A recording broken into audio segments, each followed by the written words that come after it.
Assalamualaikum warahmatullahi wabarakatuh. Balik lagi di channel YouTube Afif Safif, pakar bola mengomentari sepak bola dengan kesotawan. Nah teman-teman, sebelumnya gue mau minta maaf karena baru upload lagi, baru siaran lagi.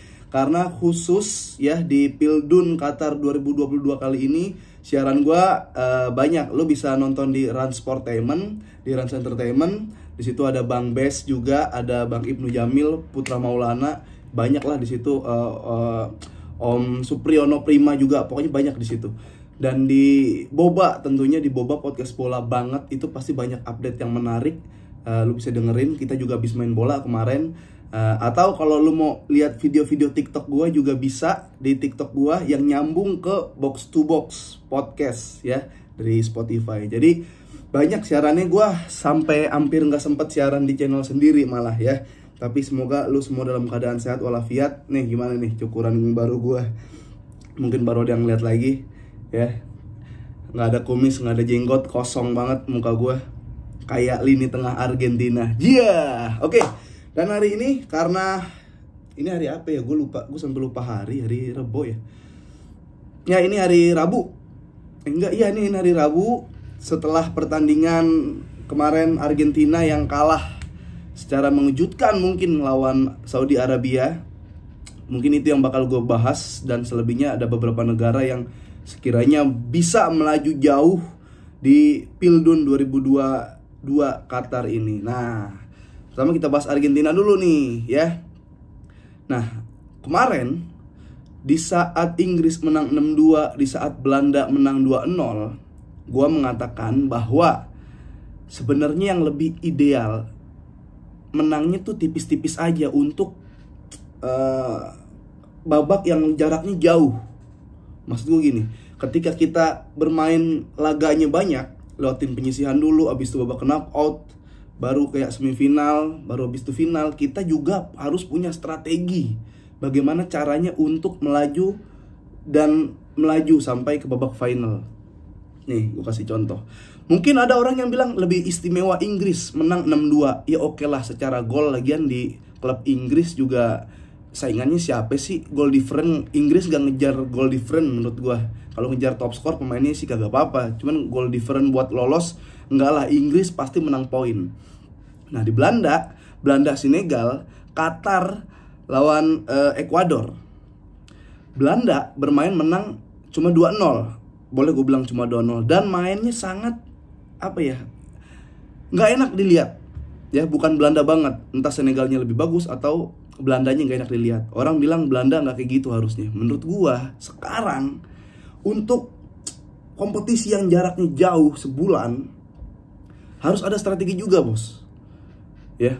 Belanda itu yang main cuman siapa kalau lihat? De Jong doang. Frenkie De Jong yang beroperasi di tengah. Dia maju ya maju, dia mundur ada di kotak penalti, hanya Frenkie De Jong. Sehingga Inggris semuanya main. Semuanya dikeluarin senjatanya. Ya, senjata dari kiri, Saka seperti apa, Sterling seperti apa, di tengah main kayak gimana. Ya, bahkan sampai maju-maju Maguire nyiptain 2 peluang, tapi golnya juga ya gara-gara Maguire telat. Inggris selain ngasih tahu senjatanya apa aja, dia juga ngasih tahu kelemahannya apa aja. Belanda mainnya nggak enak ditonton. Tapi apa yang dicatat sama Belanda, dicatat sama negara-negara lain yang unggulan, yang berpotensi ketemu negara kelawan Belanda kalau mainnya seperti itu. Paling De Jong doang disuruh matiin. Karena De Jong di tengah itu solusi dari Senegal. Gakpo main ya udah golin, tapi habis golin santai aja. Jadi gue menganggap kayak untuk kompetisi yang jaraknya jauh gitu, lu nggak perlu kayak ngasih standar tinggi-tinggi banget gitu. Kayak pelan aja menang 2-0, 1-0 ya. Main agak susah, ribet, terus ada yang harus dibenahin lagi, berjalan lagi. Daripada yang kencang tinggi di atas, semua udah dikeluarin kemampuannya, tapi ketika ketemu tim yang udah ngebaca, tapi ketika ketemu negara yang udah tahu solusinya, lebih ribet lagi karena semua senjatanya udah dikasih tahu. Gitu menurut gue. Banyak juga yang setuju ketika gue bilang kayak gitu. Cuma ya yang senang Belanda gara-gara bermain bagus nggak setuju pasti sama omongan gue. Nah, sekarang Argentina kalah. Ini buat pendukung Argentina ya, nggak masalah menurut gue. Kalah nggak masalah karena Ya pertama nih, nurunin standar dulu. Argentina kan selalu digembar-gemborin ya, bahkan banyak fans yang bukan fans Argentina mendukung Argentina juara biar ngelihat Messi angkat piala. Standarnya diturunin dulu. Jangan tiba-tiba langsung membantai Arab. Jangan tiba-tiba langsung, ya emang terlepas Arab mainnya keren lah ya, pelatihnya bagus, mainnya kompak, bonusnya juga bagus banget tuh Arab. Nah, buat fans Argentina gue kasih tahu, ini saran, nggak usah yang terlalu kecewa gitu. Match pertama kadang tuh emang buat yang bener-bener ya gimana nyoba-nyoba, gimana adaptasi, ya apalagi Argentina yang bener-bener diunggulkan, harus diturunin ekspektasi biar nyantai lagi mainnya. Walaupun lawan Meksiko dan Poland, dan kebetulan mereka berdua seri, poinnya 1-1, potensi Argentina buat lolos itu tetap masih besar, ya tetap masih besar. Jadi buat fans Argentina udah nggak perlu kecewa, karena ya nggak perlu ditunjukin sekarang nih kalau kita tuh kalau Argentina tuh hebat, Argentina tuh hebat, dia nggak perlu nunjukin sekarang. Nanti di match berikutnya pelan-pelan naik, jangan langsung kasih standar yang tinggi itu. Tapi kalau mau medah secara permainan, emang mainnya tolol Argentinanya. Ya, di samping Arab tuh defense-nya high banget. Bahkan dia menerapkan jebakan offset kan, beberapa kali yang gol Argentina dianulir gara-gara perangkap offsetnya berhasil. Selain perangkat offside, dia juga sadar kalau kualitas yang dimiliki oleh pemain Arab itu sangat jauh kalau diadu sama Eropa. Jauh sangat diadu sama Amerika Latin.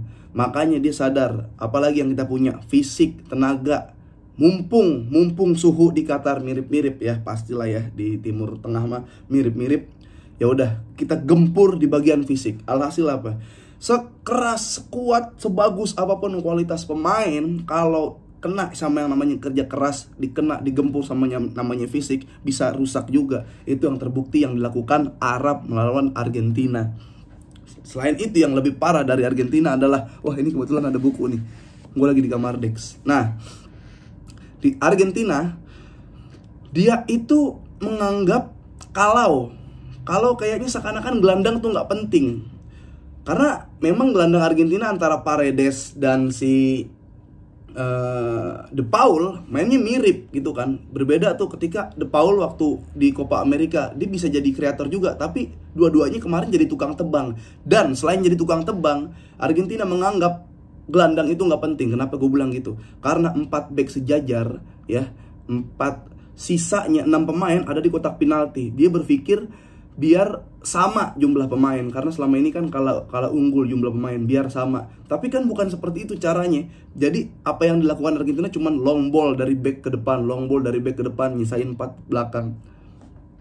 Dia nggak dinamis seperti kayak mungkin yang ya naik fullbacknya ke atas, gelandangnya ada yang turun jadi distributor bola. Dia nggak ada yang itu, nggak ada gelandang kreatif di lini tengah Argentina. Itu yang membuat Argentina kayak nggak bisa ngapa-ngapain sebenarnya. Benar kalau ditanya Messi kemana, Messi ya golin sih memang penalti, tapi setelah itu ya Messi berada di belakang Lautaro, dia hitungannya udah free roll ya. Kalau dulunya tuh trequartista lah istilahnya.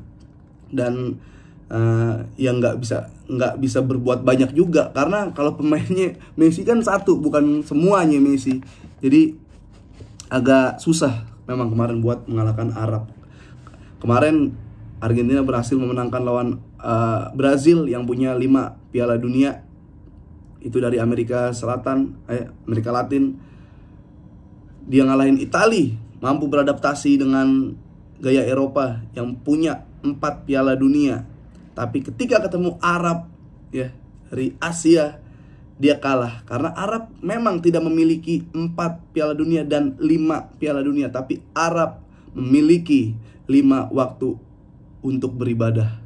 Itu dia, berkah Arab bisa mengalahkan Argentina. Bahkan kabarnya adalah Arab waktu tes aja itu sehari 50 juta kalau nggak salah pemain-pemainnya. Dan kalau seri ada bonus, kalau menang pun ada bonus, dan menangnya lawan Argentina. Dan kemarin kabarnya Arab dikasih pemainnya itu setelah menang lawan Argentina ada mobil apa gitu, gue lupa namanya. Jadi selamat ya buat Arab. Maksud gue, lu menang dengan cara main bagus juga, lu nggak terlalu pragmatis, lu nggak terlalu ultra defense. Arab nggak terlalu ultra defense, dia keras main, dia tahu kapan harus jebak offset, dia tahu kapan harus serang, dia tahu cara mengalahkan Argentina. Itu semua berkat pemain yang mau mengikuti instruksi pelatih, dan pelatihnya juga yang luar biasa. Nah, sekarang ada pertandingan Jerman, Jepang, Spanyol, Costa Rica. Nanti kita ketemu lagi untuk mereview di Pakar Bola Mengomentari Sepak Bola dengan Kesotawan. Oke? Terima kasih, jangan lupa itu nonton gua siaran di Rans Sportainment ya, di Rans Entertainment juga, di Boba, podcast Boba bola banget di aplikasi Noise. Terus juga TikTok gua akan aktif barengan joinan sama Box to Box di Spotify. Oke? Sehat-sehat selalu, semoga tim dan negara yang lu dukung maju sampai jauh di Pildun 2022 Qatar. Terima kasih.